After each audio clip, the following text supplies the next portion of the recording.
Welcome to another episode of the 8-Bit Guy. Now, before we get started, I wanted to draw your attention to this beautiful plaque that YouTube sent me, congratulating me on reaching 100,000 subscribers. Now, actually, it took them a while to get me the plaque because I'm actually nearly hitting 200,000 subscribers now.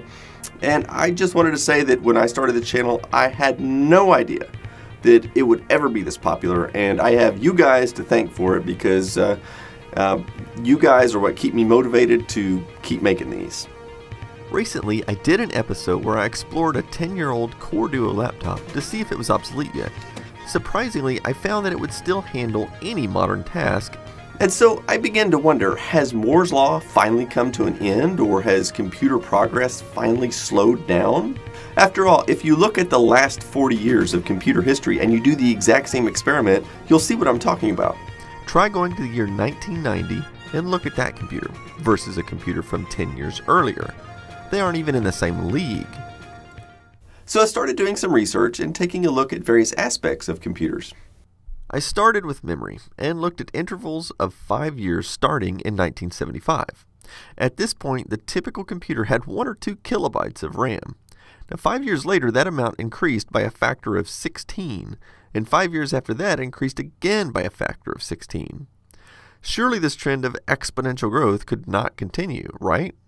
Well, in order to go forward, I'm going to have to shrink this chart down some. That will give us some more room. Over the next 5 years, memory doubled. That's still nowhere near the growth we saw before. Let's shrink the chart down again and look at the next year. This time it quadrupled. Let's shrink the chart again. Wow, another 16-fold increase in RAM. Let's shrink again and check this out, and this, and look where we are today.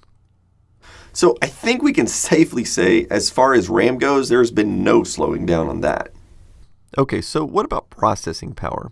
Let's just look at clock speed starting in 1975. The typical speed was 1 megahertz. 5 years later, there was no real change, and in 1985 we made some progress, and that progress continued into 1990. We'll need to resize the chart again. You can see the CPU speed really started to take off by the year 2000. We were already at 400 times faster than we were back in 1980. Now, we'll have to resize again, and you can see continuing exponential progress in clock speed. Oddly enough, you'll notice it peaked, and by 2015, it looks like we went backwards. And well, there are multiple reasons for that. For one thing, clock speed is not really the best measurement for determining a CPU's total power. Another thing to consider is that these computers started off being 8 bits. By the mid-80s, everyone was using 16-bit machines, and 10 years later, everyone was using 32-bit machines. And only recently did we start using 64-bit machines. So keep in mind, besides just the clock speed, these things can process a lot more data for each clock tick. And not only that, but most of your modern computers have more than one core, and a core is like its own CPU in and of itself. So most computers have anywhere from 2 to 4 cores, and some of them even have as many as 8. So you can see this chart is not really reflective of CPU power. So one way you might measure the difference in raw power would be with something like Geekbench. You can see the original MacBook released in 2005 gets a score of 2,287, where the latest MacBook gets a score of 6,350. So if I were to modify this chart to be more reflective of raw CPU power, it would probably look more like this. I also compared things like graphics, resolution, and hard drive capacity, and I found the same exponential growth that we've seen in the other aspects of computers. And that continues up to the present day. I even compared average cost of a home computer in this chart, and here's what it looks like adjusted for inflation. So you can see the cost dropped quite a bit for a while, and it's kind of leveled out. It's even going back up a little bit. That's probably a result of most people switching from desktops to laptops. So the question I'm trying to answer is, why is it that a 10-year-old computer today is still usable, but if you go back not too far in the past, a 10-year-old computer was always obsolete? If computer progress has not slowed, then what's the explanation? Well, I have one possible theory, and it actually has less to do with the computer's hardware and more to do with the computer's software. It goes something like this. Now, this chart is not scientific, but hopefully it makes sense. If this bar represents the amount of CPU power a computer has, then this part represents how demanding the software is, using up almost all of the computer's power. Once a new computer comes out that's a little bit more powerful, the owners of this computer can enjoy a really speedy computing experience. That is, until the next year when new software comes out that requires a faster computer to use. And then the next year the cycle repeats and repeats again. And so this game of cat and mouse has been going on for decades. However, I think what may have finally happened is that now with each successive year, the software is still getting bigger, but not at the same rate that computing power is increasing, thus making older computers still capable of running modern stuff. Maybe not as fast, but it still works. Well, so that's my theory, but I thought maybe I should ask a few other computer experts and see what they say. One thing that sort of stood out to me when you were talking about all that was the graph where the processing power overall went down around 2010 or so. And that sort of lines up with an interesting time in the personal computer market where a lot of things like netbooks were getting really popular. Tablets were getting there. They were, a couple years off probably for being really mainstream, and stuff like Chromebooks and lower end laptops were all the rage for a time. And a lot of that, I think, coincides with the matter of usage changing around the same time as well, where a lot of people were using web apps and just stuff in browser as opposed to needing dedicated applications and things like that. And also a different age range was starting to use computers way more often at that point.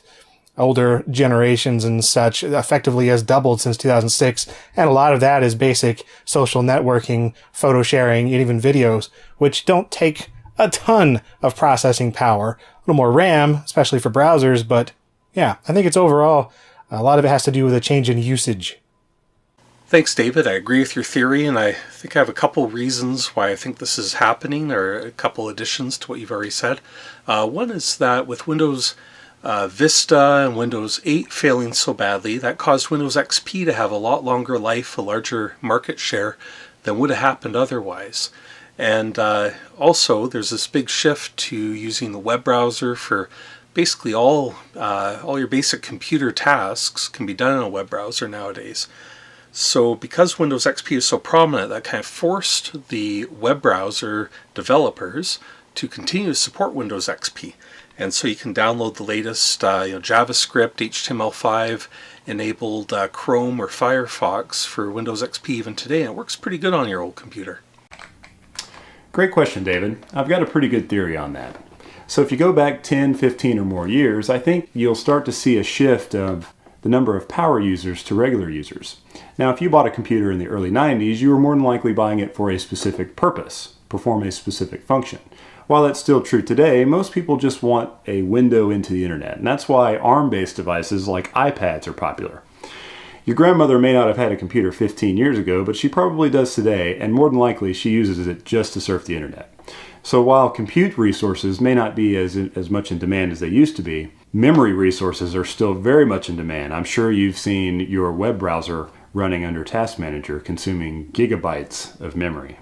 Hey guys, it's Mike from the Geek Pub, and I'm going to answer this purely from the consumer standpoint because in the enterprise we still struggle daily to get enough horsepower to run these large customer data applications, whether it be on something like Hadoop or Bigtable or those types of things. Also in the stock market where we need to make split second real-time decisions whether or not we should make a stock trade, and so we're still struggling with that. I think that will probably go on for about another decade. On the consumer side, I think David and Rob really covered it well, but I think there's a third piece, and that third piece is the cloud, or a fancy way for saying someone else's computer. So it hasn't been that long ago, if you wanted to do banking, that you would install a very bloated app on your computer called Quicken, and you would download all of your bank data and you would analyze it and print checks and all the types of things that you would need to do to run your home finances. And so today all you do is go to www.yourbank.com and you use the website to do that, and all of the data processing happens on the bank's computers, and your computer is just a window. And so yeah, I think that's the third piece. Much of what we used to do on our computers is now happening on someone else's computer. Alright, so leave me some comments and tell me what you think is the reason.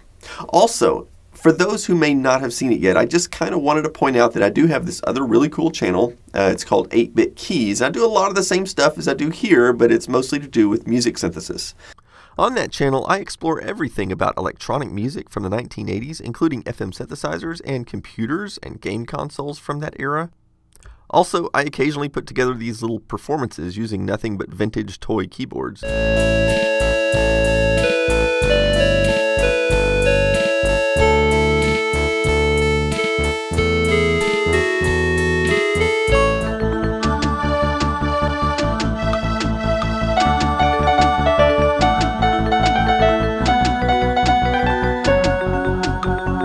Okay, so I put a link down in the description field, so be sure to click that and check out that channel. And I'll see you next time.